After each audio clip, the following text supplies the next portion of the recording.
안녕하세요. 돈 버는 세상 돈세영입니다.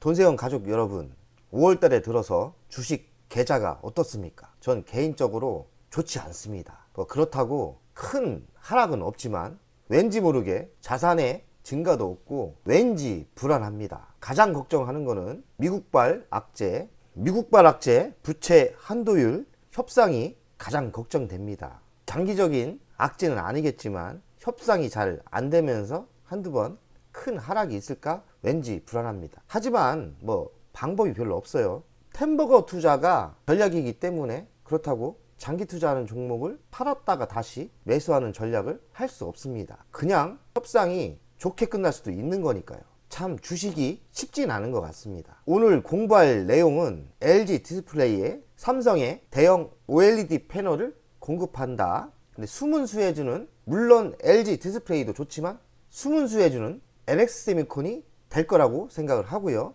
간접적으로 LG 디스플레이도 실적이 좋아지니까 LG전자에게도 호재라고 생각합니다. 삼성이 이번만은 계약을 잘 했으면 좋겠어요. 경제 구도를 보면 삼성이 대형 OLED 패널을 못 만들어요. 이 대형 TV 시장은 OLED TV가 장악하고 있다는 거죠. 그러니 삼성에게도 별다른 방법이 없을 거예요. 이번만은 이 뉴스가 확정이 돼서 사실로 됐으면 좋겠네요. 이번 주가 세 번째인데 이번에는 되지 않을까 생각을 합니다. 왜냐하면 돈세영이 생각하는 구도를 보면 삼성이 LG 디스플레이 패널을 OLED 패널을 받아서 OLED TV 완제품을 팔아야 또 삼성에도 좋고요. LG 디스플레이도 OLED 패널 공장을 완공했는데 그만큼 생산할 능력이 되기 때문에 LG 디스플레이가 지금 적자입니다. 이 적자가 흑자로 전환되는 계기가 되지 않을까 이렇게 생각을 합니다. LX세미콘 가치평가를 한번 해보겠습니다. 오늘 시가총액이 오늘 10만원이 무너져서 또 돈세영이 LX세미콘은 템버거 주식 아닙니까? 또 10만원이 무너지니까 또 가슴도 아프고 하지만 현금만 있으면 진짜 매수하고 싶다 이런 생각이 들었어요. 돈세영이 지금 LG노텍에 자금이 다 들어가고 여러 종목에 자금이 들어가고 지금 매도한 게 없어서 현금이 거의 없습니다. 그래서 LX세미콘을 쳐다만 봤는데 점심 먹고 오니까 갑자기 상승한 거예요. 2, 3% 빠지다가 2, 3% 오르고 있더라고요. 왜 그런가 살펴봤더니 LG 디스플레이가 삼성의 OLED 패널을 납품하는 것 때문에 호재가 돼서 이렇게 상승한다고 봅니다. 시가총액은 1조 6,817억이에요. 23년 예상 매출은 2조 2천억 정도, 4%입니다. 만약에 삼성 계약건이 된다면 증가하겠죠. 한 10% 정도 증가하겠죠. 없던 매출이 생기니까요. 23년 영업이익은 2,340억을 예상합니다.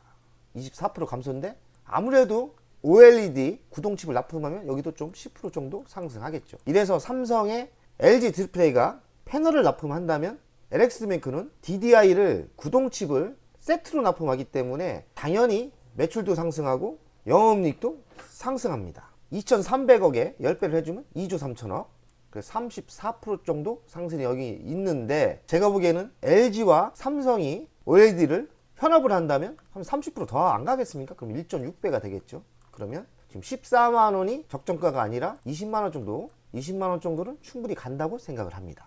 LX세미콘의 미래 먹거리는 2차전지 방열기판인데 공장이 올해 봄에 완공됐어요. 하지만 수율 문제 때문에 하반기에 본격적으로 상품이 방열기판이 생산이 되고 방열기판이 생산된 물량은 LG 에너지 솔루션에 납품이 되지 않을까 이런 예측을 합니다.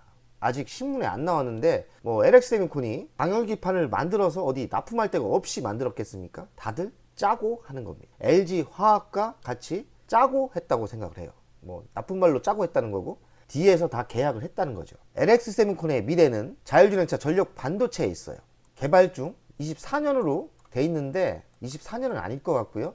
25년 정도 최소 길게 봐야 될 것 같아요. 24년이 실적이 방영이 안 되더라고요. 전력 반도체는 한 25년 이상 돼야 된다. LX세미콘을 장기적으로 봐야 되지 않나 이렇게 생각을 합니다. 텔레치스에 10%를 지분 투자를 했는데 차량용 반도체 설계를 진출한다는 뜻이죠. 오늘 뉴스에 나온 삼성 대형 OLED 패널 구동칩이 납품 가능하고 애플과 직접적으로 아이폰 15에 납품하면서 DDI 납품을 할 가능성이 있다. LX세미콘이 바닥을 찍을 것 같고요. 장기적으로는 올해 20만원 가다가 이 전력 반도체가 나올 때는 40만 원까지 40만 원까지 상승할 거라고 예상을 합니다. LX 세미콘의 이슈를 살펴보겠습니다. 차량용 전력 반도체 26년이라고 여기 돼 있네요. 넉넉하게 26년, 25년부터 되지 않을까 생각하는데 뉴스에서는 26년입니다. 생산 계획이다. 23년 방열기판 후반기에 LG 에너지 솔루션 납품 본격화된다. LG 디스플레이가 삼성에 대형 OLED를 패널을 공급하면 OLED 구동칩 납품 대형 매출이 발생한다. LG 디스플레이가 삼성에 공급을 하게 되면 24년에 200만 대, 한 2조 정도 된다고 하네요. 25년도엔 더 20%에서 30%가 더 증가하고요. 향후 300만 대에서 500만 대 출하 증가가 예상된다. 예상보다 삼성과 계약을 한다면 LX 세미콘도 대형 호재인 것 같아요. 그리고 LG 디스플레이도 적자에서 흑자로 전환하는 호재인 뉴스 같고요. 당연히 자회사인 LG 디스플레이가 흑자로 돌아서면 LG전자도 좋겠죠. 애플 하반기 아이폰 15 OLED 구동칩 납품이 증가가 예상된다. 그래서 LX 세미콘이 미래가 별로 안 좋아 보여도 LX 세미콘이 미래가 매우 좋다고 생각을 합니다. LG 디스플레이 차트부터 먼저 보겠습니다. 지금 더불어민주당의 김남국 국회의원이 이거 사고 한번 쳤죠? 지금 보기엔 김남국 의원이 요때 산 것 같아요. 요때 10,000원대 사서 18,000원대 20,000원대 팔고 나온 것 같은데 뭐 이거는 비리가 아닌 것 같아요. 돈세형도 요때 매수해서 요때 팔고 나왔거든요. 이거는 주식을 조금 할 줄 알면 충분히 타이밍을 잡을 수 있는 타이밍이었어요. 돈세형도 LG 디스플레이를 요때 매수해서 뭐 한 요때 매도하고 나왔습니다. 뭐 이거는 좀 보이는 답이었고요. 그리고 경기 하강이 오면서 1년, 2년 조정을 받았죠. 그리고 적자가 나도 지금 바닥을 찍고 이렇게 올라갑니다. 만약에 삼성과 계약이 된다면 이렇게 흑자가 예상을 하면서 이렇게 상승할 거라고 예상을 합니다. 그러니까 LG 디스플레이도 지금 매수할 타이밍이라고 생각을 해요. 좋은 적기일 거라고 예상을 합니다. LG 디스플레이도 적자 나다가 흑자로 들어서면 많은 흑자가 납니다. 제가 LG 디스플레이를 중장타만 가고 장기로 안 가는 이유는 LG 디스플레이는 장치 사업이기 때문에 지속적인 투자가 필요해요. LG 디스플레이는 공장을 계속 짓고 연구개발을 계속해야 되고 투자를 계속해야 돼요. 그래서 2, 3년 흑자가 나다가 이렇게 2, 3년 적자가 나는 이런 구조입니다. LG 디스플레이는 어지간하면 매수를 안 하고요. 매수해도 무조건 중장타입니다. 장기로 갈 생각이 없어요. LG 디스플레이는 그런 특징이 있습니다. LG 디스플레이를 살 거면 돈세형의 반려주 LX 세미콘을 사라는 겁니다. 차트가 비슷해 보이죠? 하지만 뭔 특징이 있냐? 상승할 때 LG 디스플레이보다 2배, 3배 상승을 합니다. 2배에서 3배를 더 상승하고요. 하락하는 타이밍도 비슷합니다. 하락하는 타이밍도 이렇게 비슷하죠? 하지만 상승하는 폭이 2, 3배가 상승한다는 거예요. LX 세미콘은 아무리 힘들어도 적자가 안 나요. 적자가 안 나는 이유는 뭐냐면 공장을 안 져요. 공장을 그렇게 안 져도 되는 설계만 하는 회사예요. 한마디로 사람만 잘 키우면 돈 되는 회사입니다. 생산을 안 하고 설계만 하는, 반도체 설계만 하는 사업이 주사업이에요. 그 사업의 특징이 뭐냐?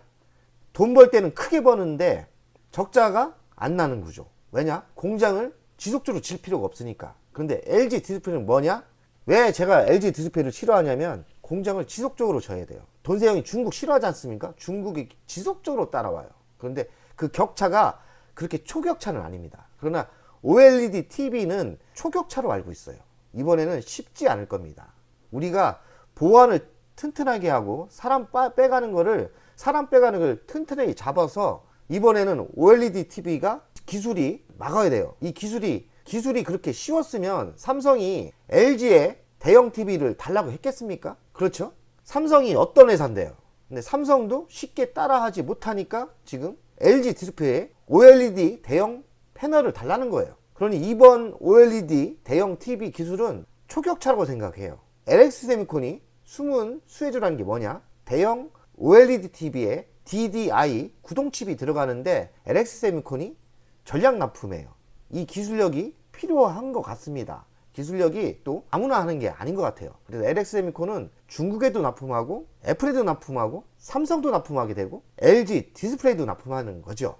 그래서 LX 세미콘이 존세형이 보기에는 매우 좋은 주식이다. 지금 한 3,000주 갖고 있는데 10,000주까지 모으고 싶어요. 그래서 사실 요때 오늘 좀 하락을 할 때 정말 사고 싶었어요. 매수 타이밍을 보고 있고요. 돈만 있으면 그냥 뭐 10만 3천 원대 2단가에도 삽니다.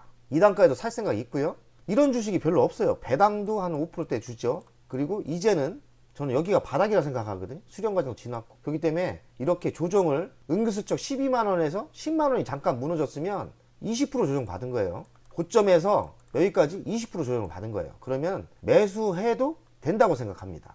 왜냐면 악재는 다 나왔고 호재만 이제 남았기 때문에 호재는 하반기부터 시작하죠. 애플의 OLED, 애플의 스마트폰에 구동칩을 납품할 가능성이 있고요. 애플의 아이패드도 납품할 가능성이 있고요. 전력 반도체는 좀 2, 3년 더 기다려야 되지만 차량용 디스플레이도 매출이 급상승할 수 있어요. NX세미콘은 돈세원 가족 여러분들은 매수하셔야 됩니다. 이런 주식 별로 없어요. 어찌 보면 돈세영이 LG전자 우선주를 가장 좋아하지만 어찌 보면 LG전자보다도 더 좋은 주식일 수 있어요. 일단은 배당을 확실히 챙겨줍니다. 그리고 성장성이 확실히 있고요. 적자가 안 나요. 이 회사는 절대 적자가 안 나요. 물론 적자가 날 수도 있겠지만 아직까지는 적자가 안 보입니다. NX세미콘은 매우 좋은 회사고 지금 10만원 근처 때는 매수해서 빠지면 빠질수록 주식 수를 늘려야 되는 회사다 이렇게 생각하고 있습니다. 오늘은 이렇게 가볍게 방송하고 마치겠습니다. 돈세원 가족 여러분들 힘들고 내 계좌가 돈이 안 늘어나도 버텨야 됩니다. 버티다 보면 다시 좋은 상승장이 옵니다. 돈세원 가족 여러분들 힘내세요. 화이팅! 100억 가자!